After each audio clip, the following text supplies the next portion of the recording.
ಚಿತ್ತಾಪುರದ ರೀತಿಯಲ್ಲೇ ಕೆಂಬಾವಿಯಲ್ಲೂ ಕೂಡ ಆರ್ಎಸ್ಎಸ್ ಮತ್ತೆ ಡಿಎಸ್ಎಸ್ ಸೇರಿದಂತೆ ಹಲವು ಸಂಘಟನೆಗಳ ನಡುವೆ ಹಗ್ಗಜಗ್ಗಾಟ ಆಗಿತ್ತು ಪಥಸಂಚಲನ ಮಾಡುವಂತದ್ರ ಬಗ್ಗೆ.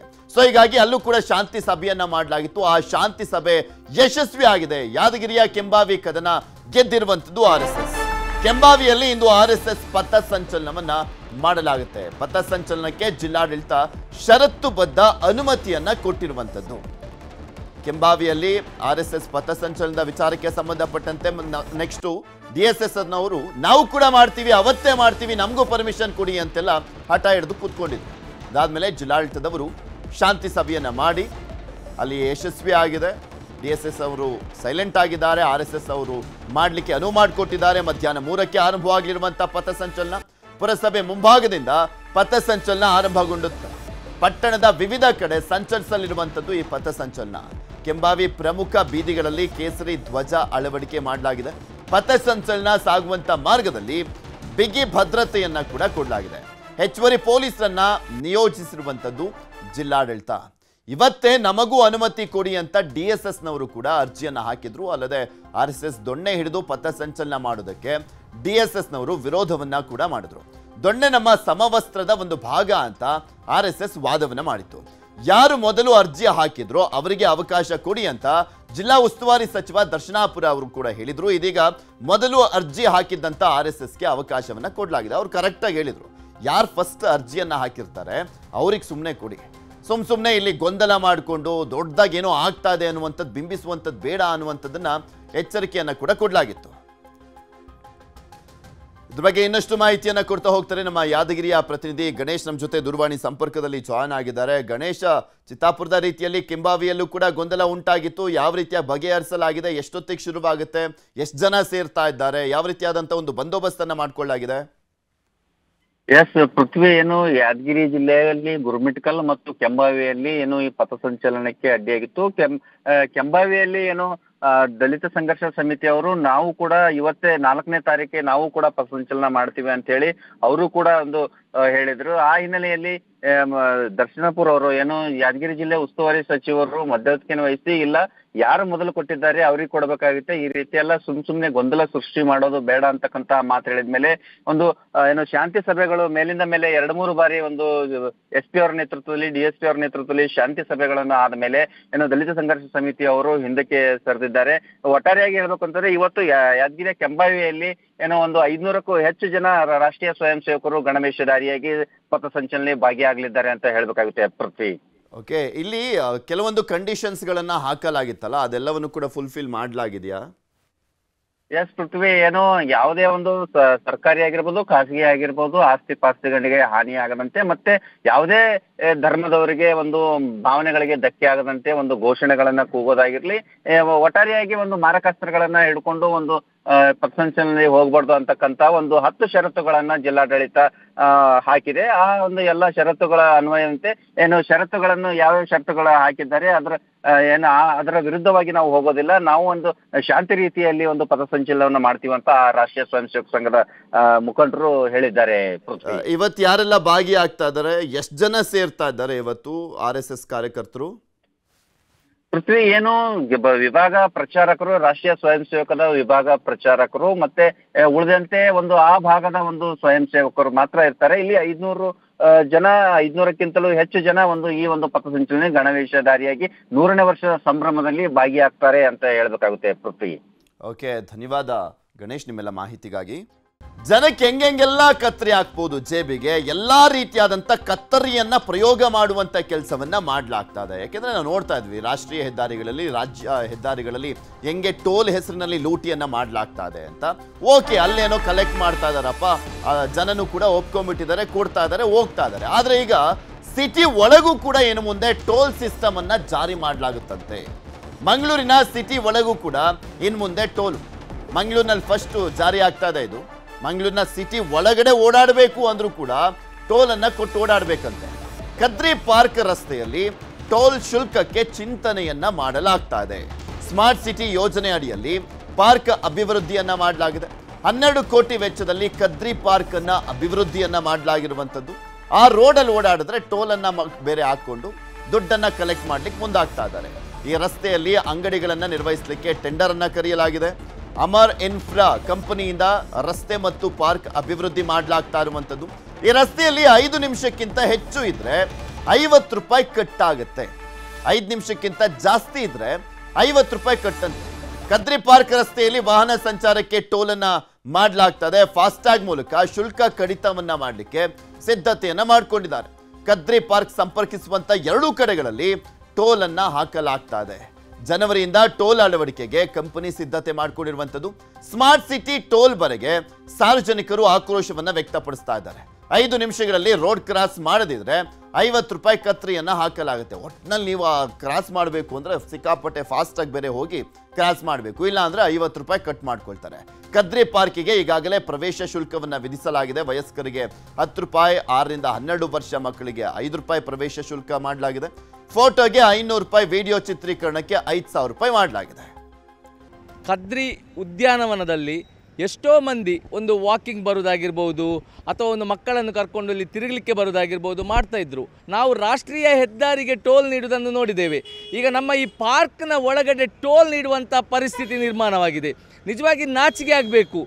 ಒಂದು ಟ್ಯಾಕ್ಸ್ ಕಲೆಕ್ಟ್ ಮಾಡಬೇಕು, ಒಂದು ದುಡ್ಡು ಕಲೆಕ್ಟ್ ಮಾಡಬೇಕು, ಅದನ್ನು ನ್ಯಾಯಯುತವಾಗಿ ಕಲೆಕ್ಟ್ ಮಾಡಬೇಕು, ಜನರನ್ನು ಲೂಟಿ ಕಲೆಕ್ಟ್ ಮಾಡೋದಲ್ಲ. ಪಾರ್ಕಲ್ಲಿ ಟೋಲ್ ಅಂತೆ, ಸ್ಮಾರ್ಟ್ ಸಿಟಿ ಅಂತೆ. ಬ್ಯಾನರ್ ಹಾಕುವಾಗ ಹೇಳುದು ಮಂಗಳೂರನ್ನು ಸ್ಮಾರ್ಟ್ ಸಿಟಿ ಮಾಡುತ್ತಿದ್ದೇವೆ, ಕೋಟಿಗಟ್ಟಲೆ ಹಣ ಮಂಗಳೂರಿನ ಕದ್ರಿ ಪಾರ್ಕಿಗೆ ರಿಸರ್ವ್ ಇಟ್ಟಿದ್ದೇವೆ, ಮಂಗಳೂರು ಸ್ಮಾರ್ಟ್ ಆಗ್ತಿದೆ ಅಂತ. ಸ್ಮಾರ್ಟ್ ಇವರ ಕರ್ಮ. ಇಲ್ಲಿ ಟೋಲ್ಗಳನ್ನು ನಿರ್ಮಾಣ ಮಾಡಿ ಇಲ್ಲಿ ದುಡ್ಡು ಲೂಟಿ ಮತ್ತು ಇವರೆಂತ ಕರ್ಮ ಕೊಡುದಾ? ಅದರ ಬದಲು ನಮ್ಮ ಊರಿನವರೇ ನಾವೇ ನಿರ್ಮಿಸ್ತೇವೆ. ನಮಗೆ ಬೇರೆಯವರು ನಮ್ಮಂದ ಹಣ ಲೂಟಿ ಬೇರೆಯವರ ಹೆಸರು ಪಡೆದುಕೊಳ್ಳೋದು ಬೇಡ, ಯಾವುದೇ ಗೌರ್ಮೆಂಟ್ ಹೆಸರು ಪಡೆದುಕೊಳ್ಳೋದು ಬೇಡ. ನಮ್ಮ ದುಡ್ಡಂತೆ ನಾವು ಕಲೆಕ್ಟ್ ಮಾಡೋದಂತೆ, ಅದನ್ನು ಜನಗಳಿಂದ ರಿಕವರ್ ಮಾಡೋದಂತೆ. ನಾಚಿಕೆ ಆಗಬೇಕು. ಆದ ಕಾರಣ ಇಲ್ಲಿ ಜನರ ಸಮಸ್ಯೆ ಆಗುವಾಗ ಮಾತಾಡುವಂಥ ಒಂದು ಯೋಗ್ಯತೆ ಇಲ್ಲದ ಅಯೋಗ್ಯರನ್ನು ನಾವು ಇಲ್ಲಿ ಆರಿಸ್ತೇವೆ ಎಂಬಂಥ ಒಂದು ಮನೋಭಾವನೆ ನಮಗೆ ಬಂದಿದೆ. ಕದ್ರಿ ಉದ್ಯಾನವನದಲ್ಲಿ ಇದ್ರ ಬಗ್ಗೆ ಇನ್ನಷ್ಟು ಮಾಹಿತಿಯನ್ನ ಕೊಡ್ತಾ ಹೋಗ್ತಾರೆ ನಮ್ಮ ದಕ್ಷಿಣ ಕನ್ನಡದ ಪ್ರತಿನಿಧಿ ಕಿಶನ್. ನಮ್ಮ ಜೊತೆ ನೇರ ಸಂಪರ್ಕದಲ್ಲಿ ಜಾಯ್ನ್ ಆಗಿದ್ದಾರೆ. ಕಿಶನ್, ಸ್ಮಾರ್ಟ್ ಸಿಟಿ ಹೆಸರ ಲೂಟಿ ಮಾಡ್ಲಿಕ್ಕೆ ಹೊರಟಿದಾರಲ್ಲ, ಈ ಚಂದಕ್ಕೆ ಯಾಕೆ ಬೇಕಾಗಿತ್ತು ಸ್ಮಾರ್ಟ್ ಸಿಟಿ ಅನ್ನುವಂಥ ನಿಟ್ಟಿನಲ್ಲಿ ಜನರು ಯಾವ ರೀತಿಯಾದಂಥ ಒಂದು ಆಕ್ರೋಶವನ್ನು ವ್ಯಕ್ತಪಡಿಸ್ತಾ ಇದ್ದಾರೆ ಅಂತ? ಖಂಡಿತ. ಯಾಕಂದ್ರೆ ಪೃಥ್ವಿ, ಹಿಂದೆ ಕೂಡ ನಾವು ನೋಡಿದ್ದೀವಿ, ಮಂಗಳೂರಿಂದ ಸಂಪರ್ಕಿಸುವಂತಹ ಹಲವು ಟೋಲ್ಗಳು ಅವೈಜ್ಞಾನಿಕವಾಗಿತ್ತು. ಜನ ದೊಡ್ಡ ಪ್ರಮಾಣದಲ್ಲಿ ಹೋರಾಟ ಮಾಡಿ ಆ ಟೋಲ್ಗಳನ್ನು ಮುಚ್ಚಿದ್ರು. ಆದ್ರೆ ಇದೀಗ ಜನರಿಗೆ ಸಂಕಷ್ಟ ಇರುವಂತದ್ದು ನಗರದ ಒಳಭಾಗದಲ್ಲೇ ಟೋಲ್ ನಿರ್ಮಾಣ ಆಗ್ತಾ ಇದೆ. ಅಂದ್ರೆ ಕದ್ರಿ ಪಾರ್ಕ್ ಅನ್ನ ಸಂಪರ್ಕ ಮಾಡುವಂತ ರಸ್ತೆಗೆ ಈಗ ಸ್ಮಾರ್ಟ್ ಸಿಟಿ ಟೋಲ್ ಅಳವಡಿಕೆಗೆ ಮುಂದಾಗಿದೆ. ಜನವರಿಯಿಂದ ಆ ಟೋಲ್ ಸಂಗ್ರಹ ಕಾರ್ಯ ಆಗತ್ತೆ. ಹಾಗಾಗಿ ಜನ ಈಗಾಗಲೇ ಸಾಕಷ್ಟು ಆಕ್ರೋಶವನ್ನ ವ್ಯಕ್ತಪಡಿಸಿದ್ದಾರೆ. ಸ್ಮಾರ್ಟ್ ಸಿಟಿ ಅಧಿಕಾರಿಗಳು ಹೇಳುವಂತಹ ಉತ್ತರ ಏನಂದ್ರೆ, ಅದನ್ನ ಅಮರ್ ಎಂಬ ಕಂಪನಿಗೆ ಅದನ್ನು ಕೊಡಲಾಗಿತ್ತು. ಸುಮಾರು 13 ಕೋಟಿ ರೂಪಾಯಿ ವೆಚ್ಚದಲ್ಲಿ ಅಲ್ಲಿ ರಸ್ತೆಗಳು ಮತ್ತು ಪಾರ್ಕ್ನ ಇಕ್ಕೆಲಗಳಲ್ಲಿ ಅಭಿವೃದ್ಧಿ ಮಾಡುವಂತ ಕೆಲಸಗಳನ್ನ ಮಾಡಲಾಗಿತ್ತು, ಅಂಗಡಿಗಳ ನಿರ್ಮಾಣ ಕಾರ್ಯ ಮಾಡಲಾಗಿತ್ತು. ಆದ್ರೆ ನಿರೀಕ್ಷಿತ ಮಟ್ಟದಲ್ಲಿ ಆದಾಯ ಬರಲಿಲ್ಲ. ಹಾಗಾಗಿ ಟೋಲ್ ಅನ್ನ ಸಂಗ್ರಹ ಮಾಡೋದು ಅಥವಾ ಪಾರ್ಕಿಂಗಿಗೆ ಚಾರ್ಜ್ ಅನ್ನು ಅಪ್ಲೈ ಮಾಡೋದು ಈಗ ಅವಶ್ಯಕವಾಗಿದೆ. ಹಾಗಾಗಿ ಅಗತ್ಯವಾಗಿ ಈ ಕ್ರಮವನ್ನು ನಾವು ಮಾಡ್ಕೊಳ್ತಾ ಇದ್ದೀವಿ ಎಂಬ ಸಬೂಬನ್ನ ಸ್ಮಾರ್ಟ್ ಸಿಟಿ ಅಧಿಕಾರಿಗಳು ಕೊಡ್ತಾ ಇದ್ದಾರೆ. ಸುಮಾರು 13 ಕೋಟಿ ವೆಚ್ಚದಲ್ಲಿ ಆ ಕದ್ರಿ ಪಾರ್ಕ್ ಅನ್ನ ಸಂಪರ್ಕ ಮಾಡುವಂತಹ ರಸ್ತೆಯನ್ನು ಅಭಿವೃದ್ಧಿ ಮಾಡಲಾಗಿತ್ತು. ಆ ರಸ್ತೆಯ ಇಕ್ಕೆಲಗಳಲ್ಲಿ ಕೂತ್ಕೊಳ್ಬೇಕಾದಂತಹ ಆಸನದ ವ್ಯವಸ್ಥೆಗಳನ್ನು ಕೂಡ ಮಾಡಲಾಗಿತ್ತು. ಆದ್ರೆ ನಿರೀಕ್ಷಿತ ಪ್ರಮಾಣದಲ್ಲಿ ಆದಾಯ ಬರ್ತಾ ಇಲ್ಲ ಎಂಬ ಏಕಮಾತ್ರ ಕಾರಣಕ್ಕಾಗಿ ನಮ್ಮ ಜೊತೆ ಅರುಣ್ ಪ್ರಭಾ ಅವರು ಸ್ಮಾರ್ಟ್ ಸಿಟಿ MD ದೂರವಾಣಿ ಸಂಪರ್ಕದಲ್ಲಿ ಜಾಯ್ನ್ ಆಗಿದ್ದಾರೆ. ನಮಸ್ಕಾರ. ನಮಸ್ತೆ ಸರ್, ಈಗ ಸಿಟಿ ಒಳಗಡೆನೂ ಕೂಡ ಟೋಲ್ ಶುಲ್ಕ ಕಲೆಕ್ಟ್ ಮಾಡ್ಲಿಕ್ಕೆ ಮುಂದಾಗ್ತಾ ಇದ್ದಾರೆ. 50 ರೂಪಾಯಿ ಅನ್ನುವಂಥ ವಿಚಾರಕ್ಕೆ ಸಂಬಂಧಪಟ್ಟಂತೆ ಸಾಕಷ್ಟು ಆಕ್ರೋಶ ವ್ಯಕ್ತವಾಗ್ತದೆ. ಯಾಕೆ ಬೇಕಾಗಿತ್ತು ಸ್ಮಾರ್ಟ್ ಸಿಟಿ ಅನ್ನುವಂಥ ಪ್ರಶ್ನೆಗಳನ್ನ ಕೂಡ ಜನ ಎತ್ತುತ್ತಾ ಇದ್ದಾರೆ. ಏನ್ ಹೇಳ್ತೀರಾ ಸರ್? ಇದು ಟೋಲ್ ಅಂತ ವಿಷಯ ಇಲ್ಲ sir. There is no toll ನಾವೇನು ಚಾರ್ಜ್ ಮಾಡ್ತೀವಿ ಅಂತ ಎಲ್ಲೂ ಹೇಳಿಲ್ಲ. ನಾವೇನ್ ಹೇಳ್ತಾ ಇರೋದು ಅಂತಂದ್ರೆ ಪಾರ್ಕಿಂಗ್ ಎಲ್ಲಿದೆ, ಪಾರ್ಕಿಂಗ್ ಫೀಸ್ ಚಾರ್ಜ್ ಮಾಡ್ತೀವಿ ಅಂತ ಹೇಳಿರೋದು ಅಷ್ಟೇ. ಅದಕ್ಕೂ ಒಂದು ಪಾರ್ಕಿಂಗ್ ಪಾಲಿಸಿ ಮಾಡಿದೀವಿ. ಎಲ್ಲೆಲ್ಲಿ ಪಾರ್ಕಿಂಗ್ ಇದೆ ರಸ್ತೆ ಬದಿಯಲ್ಲಿ ಪಾರ್ಕಿಂಗ್ ಎಲ್ಲ ವ್ಯವಸ್ಥೆ ಮಾಡಿದೀವಿ. ಅದಕ್ಕೆ ಟೆಂಡರ್ ಮೂಲಕ ಎಲ್ಲರ ಕ್ಯಾಮರಾ ಮೂಲಕ ಪಾರ್ಕಿಂಗ್ ಫೀಸ್ ಕಲೆಕ್ಟ್ ಮಾಡ್ತೀವಿ ಅಂತ ಹೇಳಿರೋದು. ಅಂದ್ರೆ ಆ ರೋಡಲ್ಲಿ ಓಡಾಡೋದಕ್ಕೇನಲ್ಲ, ಎಷ್ಟು 5 ನಿಮಿಷದ ಮೇಲೆ 50 ರೂಪಾಯಿ ಕಲೆಕ್ಟ್ ಮಾಡ್ತೀವಿ ಅನ್ನುವಂಥದ್ರ ಬಗ್ಗೆನೂ ಕೂಡ ರೂಲ್ಸ್ ಇದೆಯಾ ಅಂತಲ್ಲ? ಹೌದು, ರೋಡ್ ಅಲ್ಲಿ ಓಡಾಡೋದಕ್ಕಲ್ಲ. ಅಂದ್ರೆ ಇಲ್ಲಿ ಒಂದು ರೋಡ್ ಇದೆ, ಅಂದ್ರೆ ಗಾಡಿ ರೋಡ್ ಅಂತ. ಗಾಡಿ ಹೋಗಿ ಅಲ್ಲೇ ನಿಂತ್ರೆ ನೋಡಿ, ಈಗ ಗಾಡಿ ಒಂದು ರೋಡಿಗೆ ಮುಂದ್ ಬದಿಯಿಂದ ಸ್ಟಾರ್ಟ್ ಮಾಡಿ ಅಲ್ಲೇ ಒಂದು 10-20 ನಿಮಿಷ ಅಲ್ಲೇ ಇದಾರೆ ಅಂತಂದ್ರೆ ಪಾರ್ಕಿಂಗ್ ಮಾಡಿದ್ದಾರೆ ಅಂತ. ಅದಕ್ಕೆ ಪಾರ್ಕಿಂಗ್ ಫೀಸ್ ಕಲೆಕ್ಟ್ ಮಾಡ್ತೀವಿ ಅಂತ. ಜಸ್ಟ್ ಪಾಸ್ ಆದ್ರೆ ರಸ್ತೆ ಮೂಲಕ ಓಡಾಡಿದ್ರೆ ಅಥವಾ ರಸ್ತೆ ಬದಿಯಿಂದ ಓಡಾಡಿದ್ರೆ ಅದ್ರಲ್ಲಿ ಏನು ಪಾರ್ಕಿಂಗ್ ಫೀಸ್ ನಾವು ಯಾರೋ ಪರಿಚಯ ಇದ್ದವ್ರು ಸಿಕ್ಕಿದ್ರಪ್ಪ, ಅವ್ರ ಜೊತೆ ಮಾತನಾಡ್ಕೊಂಡು ನಿಂತ್ಕೊಂಡ್ರು ಒಂದು 10 ನಿಮಿಷ. ಈಗ ಅವ್ರು ನೆಕ್ಸ್ಟ್ ಮೂವ್ ಔಟ್ ಆಗುವಂತ ಸಂದರ್ಭದಲ್ಲಿ ದುಡ್ಡು ಕಟ್ ಆಗುತ್ತೆ ಹಂಗಾದ್ರೆ? ಅಲ್ಲ ಪರಿಚಯ ಇದ್ದವ್ರು ಸಿಕ್ಕಿದ್ರು, ನೀವು ಗಾಡಿನ ನೀವು ರೋಡಲ್ಲಿ ಪಾರ್ಕ್ ಮಾಡಿ ಹೇಗೆ ಮಾತಾಡೋದು? ಅಲ್ಲ ಪಾರ್ಕ್ ಅಲ್ಲ, ಅಲ್ಲಿ ನಿಂತ್ಕೊಂಡು ಏನಾದ್ರು ಮಾತನಾಡ್ಸ್ಬೇಕಾದ್ರೆ ಈಗ ಬೈಕ್ ರೋಡಲ್ಲಿ ಯಾರನ್ನೋ ಒಬ್ರು ಮಾತಾಡ್ಸ್ತಾರೆ. ಅದೇ 10 ನಿಮಿಷದ ಅವಕಾಶ ಇರುತ್ತೆ ಸರ್, ಬಟ್ 20 ನಿಮಿಷ ಆ ಥರ ಇಲ್ಲ. ಇನ್ನು ಅಂದ್ರೆ ನಾವು ಪಾಲಿಸಿ ಮಾಡ್ತಾ ಇರೋದು ಯಾಕೆ ಅಂತ ಹೇಳಿದ್ರೆ ಅಲ್ಲಿ ಇರೋದೇ 100 ಪಾರ್ಕಿಂಗ್ ಆ ರೋಡಲ್ಲಿ. ಸೊ ಮತ್ತೆ ಆ ರೋಡ್ ನ್ಯಾರೋ ಕೂಡ, ನೀವು ಅಲ್ಲಿ ಟ್ರಾಫಿಕ್ ಕಾಮಿಂಗ್ಗೋಸ್ಕರ ಅಂದ್ರೆ ಪಾರ್ಕ್ ಆಚೆ ಬದಿ ಈಚೆ ಬದಿ ಓಡಾಡೋದಕ್ಕೋಸ್ಕರ ಟ್ರಾಫಿಕ್ ಸ್ಲೋ ಆಗಿ ಮೂವ್ ಆಗ್ಲಿ ಅಂತ ನಾವು ರೋಡನ್ನ ನ್ಯಾರೋ ಮಾಡಿದ್ವಿ. ಕದ್ರಿ ಪಾರ್ಕ್ ರೋಡನ್ನ ಅಲ್ಲಿ ಪಾರ್ಕಿಗೆ ಬಂದವರಿಗೆ ಸೇಫ್ಟಿ ಇದಿಟ್ಕೊಂಡು ಗಮನದಲ್ಲಿಟ್ಕೊಂಡು ಅದನ್ನ ರೋಡನ್ನ ಕಾಮ್ ಡೌನ್ ಮಾಡಿದ್ವಿ. ಅಲ್ಲಲ್ಲಿ ಹಂಪ್ಸ್ ಎಲ್ಲ ಹಾಕಿ. ಅಂದ್ರೆ ಅಲ್ಲಿ ಪಾರ್ಕಿಂಗ್ ಪ್ಲೇಸ್ಗಳು ಸಪರೇಟ್ ಆಗಿ ಮಾಡಿಸಿದೀರಾ? ಪಾರ್ಕಿಂಗ್ ಪ್ಲೇಸ್ ಸಪರೇಟ್ ಆಗಿದೆ. ಆ ಪಾರ್ಕಿಂಗ್ ಪ್ಲೇಸಿಗೆ ಹೋದಾಗ ಪಾರ್ಕಿಂಗ್ ಅಲ್ಲಿ ನಿಂತಾಗ ಅದಕ್ಕೆ ಚಾರ್ಜ್ ಮಾಡ್ತೀವಿ ಅಂತ. ಓನ್ಲಿ ಪಾರ್ಕಿಂಗ್ ಪ್ಲೇಸ್ ಅಲ್ಲಿ ನಿಂತ್ಕೊಂಡು ಪಾರ್ಕ್ ಮಾಡಿದ್ರೆ ಅದಕ್ಕೆ ಸಪರೇಟ್ ಚಾರ್ಜು. ಅಕಸ್ಮಾತ್ ಅವರು ಅಲ್ಲಿ ಇನ್ನಾಗಿ ಒಂದು 10 ನಿಮಿಷದ ಮೇಲ್ ಬಂದ್ರೆ ಅದಕ್ಕೂ ಸಪರೇಟ್ ಚಾರ್ಜು. ಅದು ಅಂದ್ರೆ ಅವರು ಅನ್ಆಥರೈಸ್ಡ್ ಪಾರ್ಕಿಂಗ್ ಏನಾರು ಮಾಡ್ತಾ ಇದಾರೆ ಅಂತ ಒಂದು ಇಶ್ಯೂ ಆಗುತ್ತಲ್ಲ ಸರ್. ನೀವು ಆಕ್ಚುಲಿ ನೀವು ಓಡಾಡೋದವ್ರಾದ್ರೆ ನೀವು ಎ ಸೈಡ್ ಇಂದ ಬಿ ಸೈಡ್ ಹುಡುಕ್ತಾ ಇದ್ದೀರಾ ಅಂದ್ಕೊಳ್ಳಿ, ನೀವು ಅದಿರೋದೇ 1 ಕಿಲೋಮೀಟ್ರು. ಸೊ ಅದ್ರಲ್ಲಿ ನೀವು ಪಾಸ್ ಆಗ್ಬೇಕು. ಆ ಟೈಮಲ್ಲಿ ನೀವು ಪಾಸ್ ಆಗ್ತೀರಾ ಆಕ್ಚುಲಿ ಅಷ್ಟೇ. 1 ಕಿಲೋಮೀಟರ್ನ 10 ನಿಮಿಷದೊಳಗಡೆ ಅವರು ಕ್ಲಿಯರ್ ಮಾಡ್ಕೊಬೇಕು. ಇಲ್ಲ ಅಂದ್ರೆ ಬಂದಿಲ್ಲ ಅಂದ್ರೆ ಅವ್ರು ಅಲ್ಲೆಲ್ಲೋ ಒಳಗಡೆ ಪಾರ್ಕಿಂಗ್ ಮಾಡಿದ್ದಾರೆ ಅನ್ನೋ ಕಾರಣಕ್ಕೋಸ್ಕರ ಫೈನ್ ಹಾಕ್ತೀರಾ? ಅಂದ್ರೆ ಫೈನ್ ಅಂದ್ರೆ ಫೈನ್ ಅಲ್ಲ, ಅಂದ್ರೆ ಪಾರ್ಕಿಂಗ್ ಫೀಸಿಗೆ ಅವರು ಕಲೆಕ್ಟ್ ಮಾಡ್ತೀವಿ. ಅದನ್ನ ನಾವು ಅಲ್ಲಿ ಪಾರ್ಕಿಂಗ್ ಅಲ್ಲಿ ಅವ್ರು ಕೊಟ್ಟಿದ್ರೆ ಅದು ಎನಿವೇ ಅದು ಓವರ್ ರೈಡ್ ಆಗುತ್ತೆ. ಓಕೆ ಓಕೆ ಓಕೆ, ಧನ್ಯವಾದ ಅರುಣ್ ಅವರೇ ನ್ಯೂಸ್ 18 ಜೊತೆ ಮಾತನಾಡಿದಕ್ಕೆ. ಒಟ್ಟಿನಲ್ಲಿ ಜನ ಆಕ್ರೋಶವನ್ನ ವ್ಯಕ್ತಪಡಿಸ್ತಾ ಇದ್ದಾರೆ ಈ ರೀತಿಯಾಗಿ ಯಾಕೆ ಮಾಡ್ತಾ ಇದ್ದಾರೆ ಅಂತ. ಬಟ್ ಅರುಣ್ ಪ್ರಭಾ ಅವರು ಹೇಳ್ತಾ ಇರುವಂಥದ್ದು, ನಾವು ಅಲ್ಲಿ ಪಾರ್ಕಿಂಗ್ ಮಾಡುವಂಥ ವಿಚಾರಕ್ಕೆ ಸಂಬಂಧಪಟ್ಟಂತೆ ದುಡ್ಡನ್ನು ಕಲೆಕ್ಟ್ ಮಾಡ್ತಾ ಇದ್ದೀವಿ. 10 ನಿಮಿಷ ಕಾಲಾವಕಾಶ ಇರುತ್ತೆ, ಅಕಸ್ಮಾತ್ ಅದ್ರ ಮೇಲೆ ದಾಟಿದ್ರೆ, ಆ ಟೈಮಿಂಗ್ಸನ್ನು ದಾಟಿದ್ರೆ ಅದ್ರ ಮೇಲೆ ಚಾರ್ಜ್ ಮಾಡ್ತಾ ಇದ್ದೀವಿ ಅಷ್ಟೇ ಅಂತ ಹೇಳ್ತಾರೆ. ನೋಡೋಣ, ಅದನ್ನು ಅವರು ಜನಸಾಮಾನ್ಯರಿಗೆ ಕನ್ವೆಯನ್ನು ಮಾಡಬೇಕಾಗಿದೆ. ಜನಸಾಮಾನ್ಯರಿಗೆ ಕನ್ವೆ ಮಾಡಿದಂಥ ಸಂದರ್ಭ ಓಕೆ ಇದರಲ್ಲಿ ಏನೋ ಸರಿ ಇದೆ ಅನ್ನುವಂಥದ್ರ ಬಗ್ಗೆ ಒಂದು ಅರ್ಥ ಆಗ್ಬೋದು ಅಷ್ಟೇ. ಕುಸಿಯೋ ಹಂತದ ಕಟ್ಟಡಗಳು, ಅಪಾಯದ ಕೆಳಗಡೆ ಮಕ್ಕಳಿಗೆ ಪಾಠ. ಶಾಲೆಗಳಲ್ಲಿ ಮೂಲ ಸೌಕರ್ಯಗಳಿಲ್ಲ. ಸರ್ಕಾರಿ ಶಾಲೆಗಳಿಗೆ ಬೇಕಿದೆ ಗ್ಯಾರಂಟಿ. ಬಡವರ ಮಕ್ಕಳ ಬಗ್ಗೆ ಯಾಕಿಷ್ಟು ತಾತ್ಸಾರ? ಶಾಲೆಗಳು ಬೀಳ್ತಾ ಇದ್ರು, ಸಚಿವರು ಸೈಲೆಂಟ್. ಮಕ್ಕಳು ಜೀವಕ್ಕಿಲ್ವಾ ಗ್ಯಾರಂಟಿ? News 18 ground report.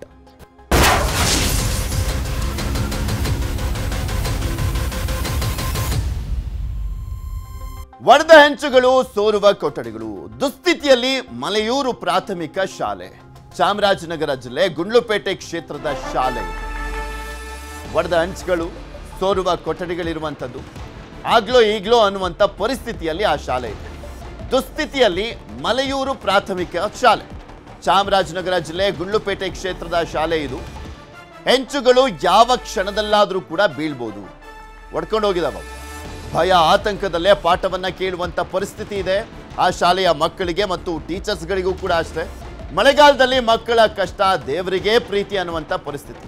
1ರಿಂದ 8ನೇ ತರಗತಿವರೆಗೂ 175ಕ್ಕೂ ಹೆಚ್ಚು ಮಕ್ಕಳಿದ್ದಾವೆ. ಕನ್ನಡ, ಇಂಗ್ಲಿಷ್ ಮಾಧ್ಯಮ ಸೇರಿದಂತೆ ಒಟ್ಟು 11 ತರಗತಿಗಳು ಇರುವಂಥದ್ದು. 1966ರಲ್ಲಿ ನಿರ್ಮಾಣವಾಗಿದ್ದಂಥ ಶಾಲೆಗೆ ಕಾಯಕಲ್ಪ ಬೇಕಾಗಿದೆ. 1966ರಲ್ಲಿ ನಿರ್ಮಾಣ ಆಗಿರುವಂಥದ್ದು. ಈಗ ಹೇಗಿರೋಣ ಪರಿಸ್ಥಿತಿ ಲೆಕ್ಕ ಹಾಕೊಳ್ಳಿ. ಇದುವರೆಗೂ ಅದರ ದುರಸ್ತಿ ಕಾರ್ಯನೇ ಆಗಿಲ್ಲ, ಒಂದು ಕಾಯಕಲ್ಪವನ್ನು ಕೂಡ ಕೊಟ್ಟಿಲ್ಲ. ಗುಂಡ್ಲುಪೇಟೆಯಲ್ಲಿರುವಂಥ ಶಾಲೆ ಇದು. ನಿಮ್ಗೆ ತೋರಿಸ್ತಾ ಇದೀವಿ, ದೃಶ್ಯಾವಳಿಗಳಲ್ಲಿ ಗಮನಿಸ್ಬೋದು. ಆ ಬೋರ್ಡ್ ಹೇಗಿದೆ ಪರಿಸ್ಥಿತಿ ನೋಡ್ಬೋದು. ಆ ಕಿಟಕಿಯ ಪರಿಸ್ಥಿತಿ, ಒಂದು ಪೇಂಟು ಇಲ್ಲ, ಏನೂ ಇಲ್ಲ. ಆ ಹೆಂಚುಗಳು ಕೂಡ ಅಷ್ಟೇ ಒಡ್ಕೊಂಡು ಹೋಗಿದ್ದಾವಂತೆ. ಹೆಂಚಿನ ಬಿಲ್ಡಿಂಗ್ ಅದು. ಮಳೆ ಬಂದಂತ ಸಂದರ್ಭದಲ್ಲಿ ಫುಲ್ ಸೋರೋಗುತ್ತೆ ಶಾಲೆ.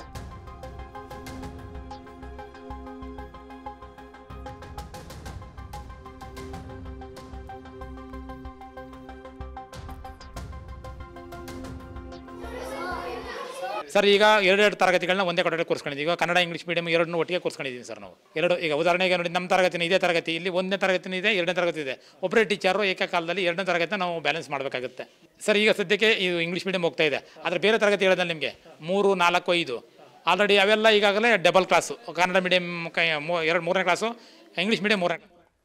ಇದ್ರ ಬದಲೇ ಮಾತಾಡಲಿಕ್ಕೆ ನಮ್ಮ ಜೊತೆ ಗಣೇಶ್ ಪ್ರಸಾದ್ ಅವರು, ಗುಂಡ್ಲುಪೇಟೆಯ ಶಾಸಕರು, ದೂರವಾಣಿ ಸಂಪರ್ಕದಲ್ಲಿ ಜಾಯ್ನ್ ಆಗಿದ್ದಾರೆ. ನಮಸ್ಕಾರ ಸರ್. ನಮಸ್ಕಾರ ಸರ್. ನಮಸ್ಕಾರ ಸರ್.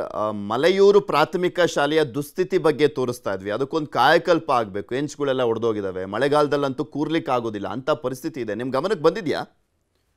ಸರ್ ಬಂದಿದೆ ಸರ್, ಮಲೆಯೂರು ಸ್ಕೂಲ್ದು ಇಶ್ಯೂ ಬಂದಿದೆ ನನ್ನ ಗಮನಕ್ಕೆ. ಈಗ ನಾನು ಅನುದಾನ ಹಾಕಿ ವಿಶೇಷ ಅನುದಾನ ಏನು ನಾನು ಎಜುಕೇಶನ್ ಮಿನಿಸ್ಟರ್ ನಮ್ಗೆ ಕೊಡ್ತಿದ್ದಾರೆ ಅದರಲ್ಲಿ ಸೇರ್ಸಿದ್ದೀನಿ ಸರ್. 100% ಅನುದಾನ ರಿಲೀಸ್ ಆದ ತಕ್ಷಣ ಕೆಲಸ ಮಾಡ್ಕೊಡ್ತೀನಿ. ಅಂದ್ರೆ ಆಲ್ರೆಡಿ ಪ್ರೋಸೆಸ್ ಅಲ್ಲಿ ಇದೆಯಾ? ಅದು ಪ್ರೋಸೆಸ್ ಅಲ್ಲಿ ಇದೆ ಸರ್. ಅರೌಂಡ್ 20 ಸ್ಕೂಲ್ ಸೆಲೆಕ್ಟ್ ಮಾಡಿದ್ವಿ ನಮ್ಮ ವಿಧಾನಸಭಾ ಕ್ಷೇತ್ರದಲ್ಲಿ. ತುಂಬಾ ಹಾಳಾಗಿರೋದಕ್ಕೆ ಒಂದು ಸ್ವಲ್ಪ ಹೆಚ್ಚಿನ ಅನುದಾನ ಹಾಕಿ ಮಾಡ್ತೀವಿ. ಎಷ್ಟು ದಿನ ಆಯ್ತು ಸರ್ ನೀವು ಸೇರಿಸಿ? ಈಗ ಒಂದು 1.5 ಮಂತ್ಸ್ ಆಗಿದೆ ಸರ್. ಯಾಕೆಂದ್ರೆ ಆ ಮಕ್ಳಿಗೆ ನಿಮ್ಗೆ ಗೊತ್ತಿದೆ ಈಗ ಯಾವ ಕಾಲದಲ್ಲಿ ಯಾವಾಗ ಮಳೆ ಬರುತ್ತೆ, ಚಳಿ ಬರುತ್ತೆ, ಏನಾಗುತ್ತೆ ಅನ್ನೋದು ಗೊತ್ತಾಗ್ತಾ ಇಲ್ಲ. ಅಂಥದ್ರಲ್ಲಿ ಪಾಪ ಕಷ್ಟಪಟ್ಟು ಅಷ್ಟು 175ಕ್ಕೂ ಹೆಚ್ಚು ಮಕ್ಳು ಬರ್ತಾ ಇದಾವೆ. ಪೋಷಕರು ಕಳಿಸ್ತಾ ಇರುವಂತದ್ದೇ ಎಷ್ಟೋ ಧೈರ್ಯ ಮಾಡಿ ಕಳಿಸ್ದಂಗೆ ಆಗ್ತಾ ಇದೆ ಆ ಶಾಲೆಗೆ. ಅದೇ ಇಲ್ಲ, ಅದ್ರ ಬಗ್ಗೆ ಇಶ್ಯೂ ಇದೆ ಸರ್. ನಾನು ಅಟೆಂಡ್ ಮಾಡಿದ್ದೀನಿ.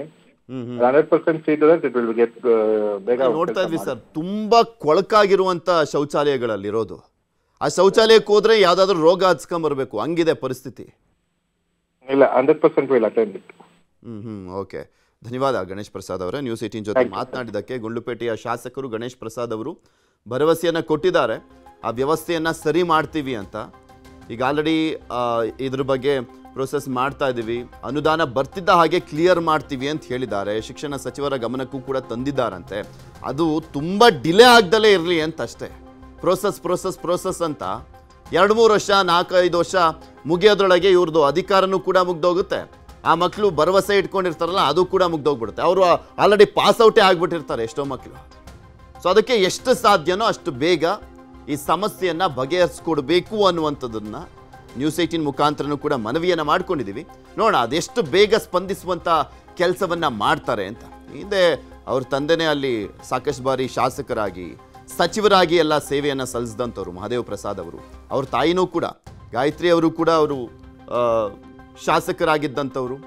ಈಗ ಅವರ ಮಗ ಶಾಸಕರಾಗಿದ್ದಾರೆ. ನಿರಂತರವಾಗಿ ಅಲ್ಲಿನ ಜನನೂ ಕೂಡ ನಂಬಿಕೆ ಇಟ್ಕೊಂಡು ಇವ್ರನ್ನ ಗೆಲ್ಸ್ಕೊಂಡು ಬರ್ತಾ ಇದ್ದಾರೆ. ಆ ನಂಬಿಕೆ ಉಳಿಲಿ ಪಾಪ ಮಕ್ಕಳಿಗೂ ಕೂಡ. ಏನೋ ನಮ್ಮ ಶಾಸಕರು ಮಾಡಿಕೊಟ್ರಪ್ಪ ಅನ್ನುವಂಥದ್ರ ಬಗ್ಗೆ ನಿಟ್ಟುಸಿರು ಬಿಡುವಂತಾಗಲಿ ಆ ಪೋಷಕರುಗಳು ಕೂಡ. ಯಾಕೆಂದರೆ ಧೈರ್ಯ ಮಾಡಿ ಕಳಿಸ್ತಾ ಇದ್ದಾರೆ ಗೌರ್ಮೆಂಟ್ ಶಾಲೆಗೆ. ಇಂಥ ದುಸ್ಥಿತಿ ಇದ್ದರೂ ಕೂಡ ಮಕ್ಕಳನ್ನು ಸೇರಿಸ್ತಾ ಇದ್ದಾರೆ. ಪಾಪ ಅನಿವಾರ್ಯತೆ ಇದೆ, ಅಷ್ಟು ದೊಡ್ಡ ಅನಿವಾರ್ಯತೆ ಇರುವಂಥ ಕಾರಣಕ್ಕೋಸ್ಕರ ಆ ಶಾಲೆಗೆ ಕಳಿಸ್ಲಾಗ್ತಾ ಇರುವಂಥದ್ದು. ಇಲ್ಲ ಅಂದಿದ್ರೆ ಅಲ್ಲಿ ಯಾವುದಾದ್ರೂ ಪ್ರೈವೇಟ್ ಸ್ಕೂಲ್ ಇದ್ದಿದ್ರೆ ಸೇರಿಸ್ಬಿಟ್ಟಿರೋರು. ಆದರೆ ಏನು ಮಾಡೋದು, ಅನಿವಾರ್ಯತೆ ಇರುವಂಥ ಕಾರಣಕ್ಕೋಸ್ಕರ ಮಕ್ಕಳನ್ನು ಸೇರಿಸ್ತಾ ಇದ್ದಾರೆ. ಆದರೆ ಆ ವ್ಯವಸ್ಥೆಯನ್ನು ಚೇಂಜ್ ಮಾಡಿಕೊಡಿ ಅಂತ ಕೇಳ್ತಾ ಇದ್ದಾರೆ. ಒಂದು ಸ್ವಲ್ಪ ಕಾಯಕಲ್ಪವನ್ನು ಕಲ್ಪಿಸ್ಕೊಡಿ ಅಂತ. ಕೋಡಿ ಬಿದ್ದಿರುವಂಥದ್ದು ಚಿತ್ರದುರ್ಗದ ವಿ ಸಾಗರ ಜಲಾಶಯ ಭರ್ತಿ ಹಿನ್ನೆಲೆಯಲ್ಲಿ ಹಿನ್ನೀರು ಭಾಗ ಮುಳುಗಡೆ ಆಗಿದೆ. ಹಿನ್ನೀರಿನಲ್ಲಿರುವಂತಹ ಹಲವು ಮನೆಗಳು, ಜಮೀನುಗಳು ಜಲಾವೃತ ಆಗಿದೆ. ವಿ ಸಾಗರ ಅಂದರೆ ವಾಣಿ ವಿಲಾಸ ಸಾಗರ ಅಂತ ಚಿತ್ರದುರ್ಗದಲ್ಲಿ ಬರುವಂಥ ಒಂದು ದೊಡ್ಡ ಡ್ಯಾಮ್ ಅಲ್ಲಿ ಕೋಡಿ ಬಿದ್ದಿದೆ. ಈ ಸಂದರ್ಭದಲ್ಲಿ ಹಿನ್ನೀರು ಭಾಗ ಮುಳುಗಡೆ ಆಗಿದೆ. ಹಿನ್ನೀರಿನಲ್ಲಿರುವಂಥ ಹಲವು ಮನೆಗಳು, ಜಮೀನುಗಳು ಜಲಾವೃತ ಆಗಿರುವಂಥದ್ದು. ಹೊಸದುರ್ಗ ತಾಲೂಕಿನ ಪೂಜಾರಹಟ್ಟಿ ಮನೆಗಳು ಮುಳುಗಡೆ ಆಗಿದ್ದಾವೆ. ಮನೆಗಳಿಗೆ ನೀರು ನುಗ್ಗಿರುವಂಥದ್ದು. ಶೆಡ್ಗಳಲ್ಲಿ ಜನ ವಾಸವನ್ನು ಮಾಡ್ತಾ ಇದ್ದಾರೆ. ಮನೆಗಳಿಗೆ ನೀರು ನುಗ್ದಂಥ ಹಿನ್ನೆಲೆಯಲ್ಲಿ ಹಿನ್ನೀರು ಭಾಗದಲ್ಲಿ ಇದ್ದಂಥ ಅಡಿಕೆ, ತೆಂಗು, ಬಾಳೆ ಬೆಳೆಯೂ ಕೂಡ ಕಂಪ್ಲೀಟ್ ಆಗಿ ಹಾನಿಯಾಗೋಗಿದೆ ಶೀತ ಆದಂಥ ಹಿನ್ನೆಲೆಯಲ್ಲಿ. 2022ರಲ್ಲಿ ಜಿಲ್ಲಾಡಳಿತದಿಂದ ನಿವೇಶನ ಮಂಜೂರು ಮಾಡಲಾಗಿತ್ತು. ಹಿನ್ನೀರು ಭಾಗದಲ್ಲಿ ಮುಳುಗಡೆ ಆಗುವಂಥ ಗ್ರಾಮಗಳಿಗೆ, ಅಲ್ಲಿರುವಂಥ ಮನೆಯ ಮಾಲೀಕರುಗಳಿಗೆ ಸಪರೇಟ್ ಆಗಿ ನಿವೇಶನ ಮಂಜೂರು ಮಾಡಲಾಗಿತ್ತು. ರಾಜೀವ್ ಗಾಂಧಿ ವಸತಿ ಯೋಜನೆಯಡಿ ನಿವೇಶನವನ್ನು ಕೊಡಲಾಗಿತ್ತು. ರೆವಿನ್ಯೂ ಜಾಗದಲ್ಲಿ ಸೈಟ್ ಮನೆ ನಿರ್ಮಾಣಕ್ಕೆ ಅಡ್ಡಿ ಆಗ್ತಾ ಇದೆ. ಮನೆ ನಿರ್ಮಾಣ ಮಾಡಿಕೊಡ್ಲಿಕ್ಕೆ ತಾಂತ್ರಿಕ ದೋಷ ಅಂತೆ. ಮನೆ ಫೌಂಡೇಶನ್ ಹಾಕಿ GPS ಮಾಡಿಸ್ಲಿಕ್ಕೆ ತೊಂದರೆಯನ್ನ ಕೊಡಲಾಗ್ತಾ ಇದೆ. ಸೈಟ್ ಕೊಟ್ಟರೂ ಕೂಡ ಜಿಲ್ಲಾಡಳಿತದ ಯೋಜನೆ ನಿಷ್ಪ್ರಯೋಜಕ ಆಗಿದೆ. ಯಾಕೆಂದ್ರೆ ಅಟ್ಲೀಸ್ಟ್ ಕ್ಲಿಯರ್ ಎಲ್ಲವನ್ನೂ ಕೂಡ ಅಲ್ಲಿರುವಂಥ ತಾಂತ್ರಿಕ ಸಮಸ್ಯೆಗಳನ್ನು, ಏನೇನೆಲ್ಲ ಅಡಚಣೆ ಇದೆ ಅದೆಲ್ಲವನ್ನು ಕೂಡ ಕ್ಲಿಯರ್ ಮಾಡಿಕೊಟ್ಟಿದ್ರೆ ಒಂಥರ. ಆದರೆ ಕೊಟ್ಬಿಟ್ಟಿದ್ದಾರೆ, ಎಲ್ಲದೂ ಕೂಡ ಪ್ರಾಬ್ಲಮ್. ಈಗ ಸೈಟ್ ಕೊಟ್ಟರೂ ಕೂಡ ಒಂಥರ ನಿಷ್ಪ್ರಯೋಜಕ ಆದಂತಾಗಿದೆ. ಮೂಲಭೂತ ಸೌಲಭ್ಯ ಒದಗಿಸದ ಜನಪ್ರತಿನಿಧಿಗಳು, ಜಿಲ್ಲಾಡಳಿತ ಮನೆ ನಿರ್ಮಿಸಿ ಕೊಡದೆ ನಿರ್ಲಕ್ಷ್ಯ ತೋರಿದ್ದಕ್ಕೆ ಜಿಲ್ಲಾಡಳಿತದ ವಿರುದ್ಧ ಕಿಡಿಕಾರ್ತಾ ಇದ್ದಾರೆ ಅಲ್ಲಿನ ಜನ. ಮನೆಗಳನ್ನು ಬಿಟ್ಟು ಶೆಡ್ಗಳಲ್ಲಿ ವಾಸವನ್ನ ಮಾಡ್ತಾ ಇದ್ದಾರೆ.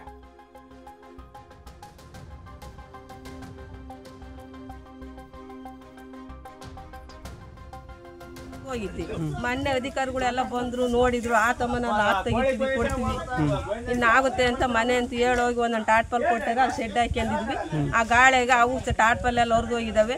ಮಾಡ್ಕೊಂಡು ತಿನ್ನಕ್ಕೂ ನಮಗೆ ನೆಮ್ಮದಿ ಇಲ್ಲ, ಕೂಲಿ ಮಾಡೋಕ್ಕೂ ಇಲ್ಲ. ಹೊಲ್ದಾಗ ಜಮೀನಾಗ ಎಲ್ಲ ಖಾತೆ ಜಮೀನೆಲ್ಲ ಮುಳುಗೋಗಿದ್ದವು, ರಾಗಿ ಜೋಳ ಅವು ಮುಣ್ಕೊಂಡು ಹೋಗಿದ್ದಾವೆ. ಏನು ಮಾಡಬೇಕು ಗೊತ್ತಿಲ್ಲ ನಮಗೆ. ಆ ಸಮಸ್ಯೆ ಆಗಿ ಹೋಗಿತ್ತು ನಮ್ಮ 9 ಮನೆಯವರಿಗೆ. ಇಲ್ಲಿರೋ ಮನೆ ಪರಿಸ್ಥಿತಿ ಏನೂ ಇಲ್ಲ, ಎಲ್ಲ ಬಿಟ್ಟಾಕಿದ್ವಿ. ಇದ್ರಾಗ ಇದ್ರು ಅಂದ್ರೆ ಬಿಟ್ಟರು ಅಂದೆಲ್ಲ ಮನೆ ನೀರು ತುಂಬ್ಕೊಂಡಿದ್ದಾವೆ. ಬಿದ್ದರೆ ಅನ್ಕಂತ ಈಗೆಲ್ಲ 2 ಸಲ ಮುಳುಗೋಗಿದ್ದಾವೆ. ಮೇಲಿದ್ದೀವಿ ಅವಾಗ ಟಾಟ್ಪಲ್ಲ ಕಟ್ಕೊಂಡು ಗುಡ್ಲ ಹಾಕಿ 9 ಮನೆಯರವು ಅಡಿಕೆ ಗಿಡ ಹೋಗಿದ್ದಾವೆ, ಬಾಳೆ ಹೋಗಿದ್ದಾವೆ, ಈ ಮನೆಗಳು ಇದಾಗಿದ್ದಾವೆ. ಮತ್ತು ನೀರು ಖಾತೆ ಜಮೀನಕ್ಕೂ ಬಂದವೆ. ಯಾವುದಕ್ಕೂ ಪರಿಹಾರ ಆಗ್ತಾ ಇಲ್ಲ. ಇವರು ಏನು ನಮಗೆ ಸೌಕರ್ಯ ಮಾಡ್ತಾನೆ ಇಲ್ಲ. ಈಗ ಗುಡ್ಲಾಕ್ ನಾವು ಲಾಕ್ ಓಪನ್ ಮಾಡಿಸ್ಕೊಡ್ಬೇಕು. ಇಲ್ಲ ಈ ಮನೆಗೆ ಬರ್ಬೇಕು ಮತ್ತೆ ಹೋಗ್ಬೇಕು. ನೀರು ಬಿಟ್ಟಾಗ ಬರೀ ಅದೇ ಪಜಿತಿ. ನೀರು ಬಿಟ್ಟಾಗ ಇಲ್ಲಿ ಬರ್ಬೇಕು. ಬೆಚ್ಚಿದ್ವಿ, ಅದ್ ಮಾಡಿದ್ವಿ, ಇದು ಮಾಡಿದ್ವಿ ಅಂತಂದು ಹೇಳೋದ್ರಾಗ ಬಂದರೆ ನಮಗೇನು ಲಾಕ್ ಓಪನ್ ಮಾಡಿಸಿ ಬಿಲ್ ಮಾಡಬೇಕು.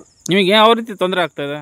ಯಾವ ರೀತಿ ಅಂದ್ರೆ ಅದೇ ನೀರು ಬರ್ತದವಲ್ಲ, ಅಡಿಕೆ ಗಿಡ ಎಲ್ಲ ಮುಳುಗ್ತದೆ. ಈಗ ನೆಟ್ರಿ ಹಂಗೆ ಮುಂದಕ್ಕೆ ಎಲ್ಲವ ಅಡಿಕೆ ಗಿಡ ಮುಳುಗ್ತದವೆ, ಮನೆ ಮುಳುಗಿದಾವೆ. ನಾವು ಲಾಕ್ ಓಪನ್ ಮಾಡಿಸ್ಕೊಡ್ಬೇಕು. ಇಲ್ಲ ಈ ಮನೆ ಬೆಂಗಳೂರು ದಕ್ಷಿಣ ಜಿಲ್ಲೆಯ ಮಂಗಳವಾರ ಪೇಟೆಯಲ್ಲಿ ಮುಸ್ಲಿಂ ಮುಖಂಡರೊಬ್ಬರು ಬಸವಣ್ಣನ ದೇವಸ್ಥಾನವನ್ನ ನಿರ್ಮಾಣ ಮಾಡಿದ್ದಾರೆ.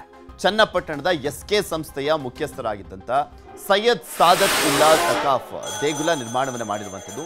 ಸಕಾಫ್ ರವರಿಗೆ ಕನಸಿನಲ್ಲಿ ಬಸವಣ್ಣ ಕಾಣಿಸಿಕೊಂಡಿದ್ರಂತೆ. ಈ ಹಿನ್ನೆಲೆಯಲ್ಲಿ ಮಂಗಳವಾರ ಪೇಟೆ ಗ್ರಾಮದ ಜನರ ಅನುಮತಿಯನ್ನ ಪಡೆದು 3 ಕೋಟಿಗೂ ಹೆಚ್ಚು ಹಣವನ್ನ ಪಡೆದು ದೇಗುಲ ನಿರ್ಮಾಣವನ್ನು ಮಾಡಿದ್ದಾರೆ. ಮಂಗಳವಾರ ಪೇಟೆ ಬಸವಣ್ಣನ ದೇವಸ್ಥಾನ ಪುರಾತನ ಇತಿಹಾಸವನ್ನು ಹೊಂದಿದ್ದು ಕಾಲಜ್ಞಾನಿ ರೇವಣ ಸಿದ್ದೇಶ್ವರರು ಇಲ್ಲಿಗೆ ಬಂದಿದ್ರು ಎಂಬ ಪ್ರತೀತಿ ಕೂಡ ಇದೆ. ಒಂದು ಮಣ್ಣಿನಲ್ಲಿ ಸಿಕ್ಕಿದ್ದಂಥ ಬಸವನ ಮೂರ್ತಿ ಪ್ರತಿಷ್ಠಾಪಿಸಿ ಗುಡಿಯನ್ನ ಕಟ್ಟಿದ್ರು. ಇದೀಗ ಸಕಾಫ್ ಅವರು ಗುಡಿಗೆ ವಿನೂತನವಾಗಿ ಹೊಸ ರೂಪವನ್ನ ಕೊಟ್ಟಿದ್ದಾರೆ.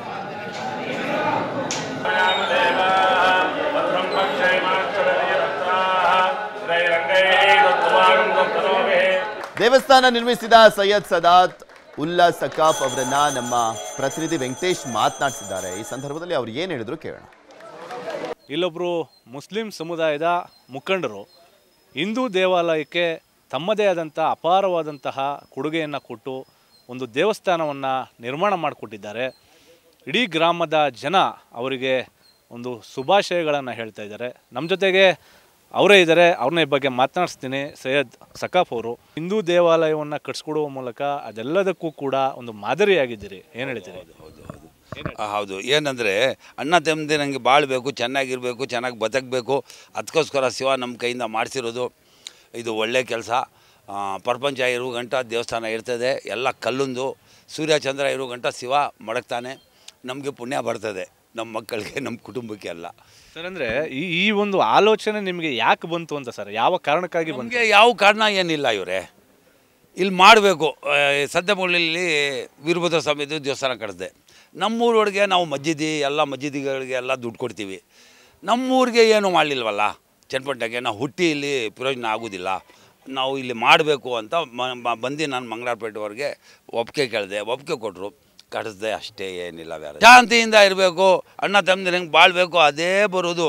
ಒಂದು ದಿನ ಹೋಗಿ ಶಿವನಿಗೆ ಮುಖ ತೋರಿಸ್ಬೇಕು ಇಲ್ವಾ? ಒಳ್ಳೆ ಕೆಲಸ ಮಾಡಿ ಹೋಗಿ ಸ್ವರ್ಗಕ್ಕೆ ಹೋಗಬೇಕು. ಇವರೇ 100 ವರ್ಷ ಇದ್ರು 110 ವರ್ಷ ಇದ್ರೂ ಅವ್ನಿಗೆ ಹೋಗಿ ಮುಖ ತೋರಿಸ್ಬೇಕು. ಅದಕ್ಕೋಸ್ಕರ ನಮಗೆ ಮಸ್ಜಿದ್ಗಳು ದೇವಸ್ಥಾನಗಳೆಲ್ಲ ಶಿವ ಕಟ್ಟಿಸ್ತಾವನೆ. ನಾವು ಕಟ್ಟಿದ್ದೀವಿ. ನಮಗೆ ಭಾಳ ಖುಷಿ ಇದೆ, ನಮಗೆ ಸಂತೋಷ. ನಮಗೆ ಕೂತ್ಕೊಂಡು ಇರಬೇಕು, ನಗ್ತಾ ಇರಬೇಕು ಅಂತ ಮನಸ್ಸು ಬರ್ತದೆ. ಒಂಚೂರು ಯೋಚನೆ ಇಲ್ಲ, ಅರ್ಥ ಆಯ್ತಾ? ಅದೇ ಬೇಕಿಲ್ವಾ? ಕೈಲೇ ಇಲ್ಲ, ಏನಿಲ್ಲ, ಚೆನ್ನಾಗಿದ್ದೀವಿ, ನೆಮ್ಮದಿಯಾಗಿದ್ದೀವಿ. ಧರ್ಮಗಳನ್ನು ಮರೆತು ಸಾಮೂಹಿಕವಾಗಿ ಬದುಕನ್ನು ಮಾಡಬೇಕು ಎನ್ನುವಂಥ ನಿಟ್ಟಿನಲ್ಲಿ ಹೇಳ್ತಾ ಇದ್ದಾರೆ. AT Venkatesh Prabhu, news 18, Bengaluru Dakshina.